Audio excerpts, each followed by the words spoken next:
दोस्तों स्वागत है आज के इस वीडियो में। आज हम बात करेंगे लर्निंग डिसेबिलिटी के बारे में। लर्निंग डिसेबिलिटी यानी अधिगम अशक्तता। कुछ छात्र पढ़ने लिखने या मौखिक अभिव्यक्ति शब्दों की वर्तनी करने, गणित संबंधी तर्क शक्ति को समझने में निर्योग्य या अशक्त या कमज़ोर समझते हैं। इस प्रकार की अशक्तता को लर्निंग डिसेबिलिटी कहा जाता है। ये कितने प्रकार की होती हैं? ये मौखिक रूप से भाषा सीखने की लर्निंग जो डिसेबिलिटी होती है वो दो प्रकार की होती है। कौन कौन सी होती हैं? दो प्रकार की होती हैं। इसमें अफेजिया, डिस्फेजिया। पठन संबंधी विकार कौन कौन से होते हैं? अलेक्सिया और डिसलेक्सिया। लेखन संबंधी विकार को क्या कहा जाता है? अग्रेफिया, अप्रेक्सिया, डिसग्राफिया, असेंबलिया और डिस्प्रेक्सिया। कौन कौन से? अग्रेफिया, अप्रेक्सिया, डिसग्राफिया, असेंबलिया और डिस्प्रेक्सिया। गणित संबंधी विकार डिसकैलकुलिया होता है। गणित संबंधी विकार कौन सा होता है? डिसकैलकुलिया। इसके अलावा एक और जो वर्तनी संबंधी होता है, जो उसमें क्या होता है कि बालक लड़की को लकड़ी पढ़ता है या लिखता है, सरल को सरल लिखता है या पढ़ता है। बात करते हैं सबसे पहली अफेज्या के बारे में। अफेज्या किस प्रकार की बीमारी है? तो ये देखो, दिमाग में या मस्तिष्क में किसी क्षति के कारण बालक को भाषा संप्रेषण संबंधी अशक्तता होती है। इस प्रकार के पीड़ित बालक अफेज्या के अंतर्गत आते हैं। मस्तिष्क में क्षति के कारण भाषा संप्रेषण में दिक्कत आना अफेज्या कहलाता है। ठीक है। और इसी की बीमारी के चलते अगर बालक में गंभीर चोट आ जाती है तो वो डिस्फेजिया का भी शिकार हो जाता है। ठीक है। तो अपन इसको डेफिनेशन सही से पढ़ लेते हैं। भाषा संप्रेषण अधिगम अशक्तता को अफेज्या कहा जाता है। इससे पीड़ित छात्र मौखिक रूप से मौखिक रूप से सीखने, अपने विचारों की अभिव्यक्ति को प्रदान करने में कठिनाई का अनुभव करते हैं। सामान्यतः मस्तिष्क में किसी प्रकार की क्षति के कारण उत्पन्न होता है। मस्तिष्क में क्षति के कारण बालक बातचीत करने में आंशिक क्रिया पूर्णतः अक्षम डिस्फेजिया कहा जाता है। अक्षमता को डिस्फेजिया कहा जाता है। ठीक है।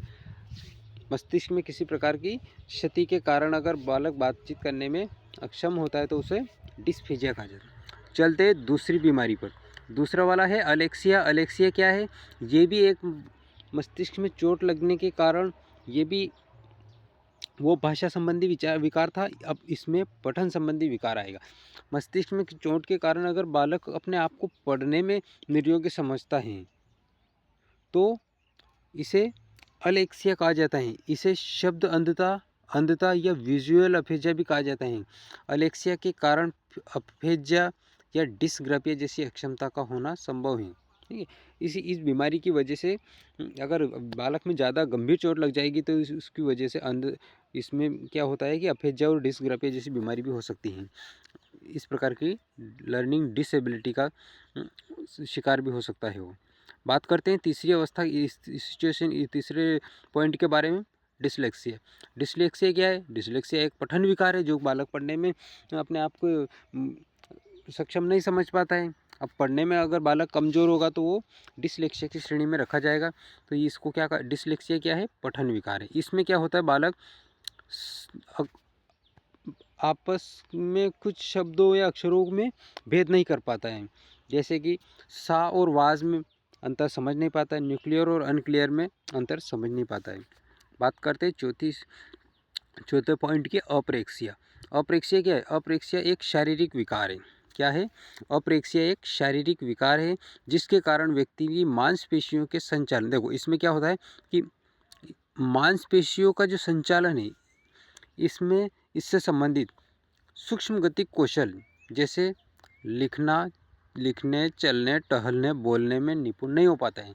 यह मस्तिष्क के सेरेब्रम की क्षति के कारण होता है। किसकी वजह से होता है? अगर बालक के मस्तिष्क के सेरेब्रम में अगर चोट आ जाती है तो उसकी वजह से बालक में मांसपेशियों का संचालन अवरुद्ध हो जाता है और जिसके चलते बालक लिखने, चलने, टहलने, बोलने में निपुण नहीं होता है। अप्रेक्सिया का ही एक प्रकार डिस्प्रेक्सिया है जिसमें व्यक्ति मस्तिष्क की स्थिति के कारण सूक्ष्म गति कौशलों यानी माइक्रोडायनेमिक स्किल में निपुण नहीं हो पाता है। वो हाथ और आँख के बीच का संतुलन स्थापित नहीं कर पाता है। डिस्प्रेक्सिया तंत्रिका तंत्र संबंधी विकार हैं जिसे सेंसरी इंटीग्रेशन डिसऑर्डर कहा जाता है। क्या कहा जाता है? अप्रेक्सिया को सेंसरी इंटीग्रेशन डिसऑर्डर कहा जाता है। चलो बात करते हैं 5वें नंबर पर डिस्ग्राफिया। डिस्ग्राफिया एक लेखन संबंधी अशक्तता है। इसमें बालक लिखने में अपने आप को हाथ या कमज़ोर होते हैं, उसकी वजह से लिख नहीं पाता है। डिस्ग्राफिया लेखन संबंधी अशक्तता को कहा जाता है। इसमें बच्चा ठीक से लिख नहीं पाता, इसकी लिखावट ठीक नहीं होती, इस कारण उस हथेली उंगलियां संबंधी गड़बड़ी होती हैं। इसके अतिरिक्त मस्तिष्क संबंधी कुछ गड़बड़ियों के कारण भी अधिगम अक्षमता हो सकती है। चलते हैं 6ठे पॉइंट पर, डिस्कैल्कुलिया। ये गणित संबंधी अशक्तता होती है। डिस्कैल्कुलिया, इसमें क्या होता है? इसमें बालक गणित की सिचुएशन, उसके अंकों को समझने में कठिनाई अनुभव करता है। 6 और 9 को समझने में कठिनाई अनुभव करता है, ठीक है। और लर्निंग डिसेबिलिटी होती है उसमें। ये देखो, यह ऐसी अधिगम अशक्तता है जिसमें बच्चे गणित को समझने में कठिनाई अनुभव करते हैं। इसे न्यूमलेक्सिया भी कहा जाता है।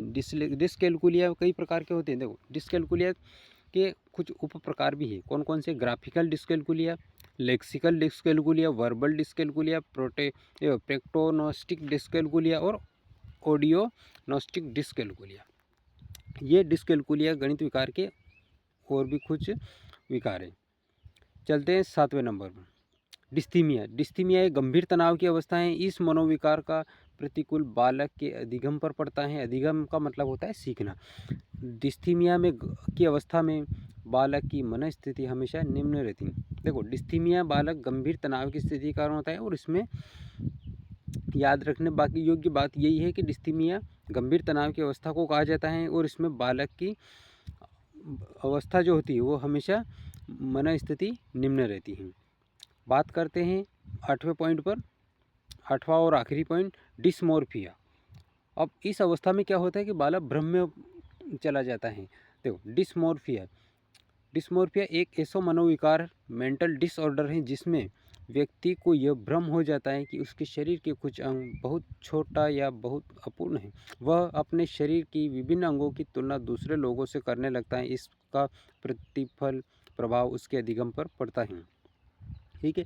डिस्मोर्फिया में बालक अपने आप को छोटा या अपूर्ण समझने लगता है। इस प्रकार के विकार को क्या कहा जाता है? डिस्मोर्फिया कहा जाता है। तो दोस्तों, ये जो मनोविकार मेंटल डिसऑर्डर से संबंधित जो सारे पॉइंट थे, ये आज आपको, अगर आप किसी भी टीचर एग्ज़ाम की तैयारी कर रहे हैं तो इस वीडियो से आपके 1 नंबर आना अनिवार्य है। क्योंकि ये जो अधिगम नियोग्यताएँ हैं, लर्निंग डिसेबिलिटी, इन पॉइंट से एक न एक प्रश्न आपको एग्ज़ाम में देखने को मिलेगा। दोस्तों, वीडियो पर अगर नए हैं तो लाइक कीजिए, शेयर कीजिए और प्लीज़ चैनल को सब्सक्राइब कर लीजिए ताकि मैं जल्दी से जल्दी अगला वीडियो लेकर आऊँगा। मिलते हैं अगली बार, तब तक के लिए बाय।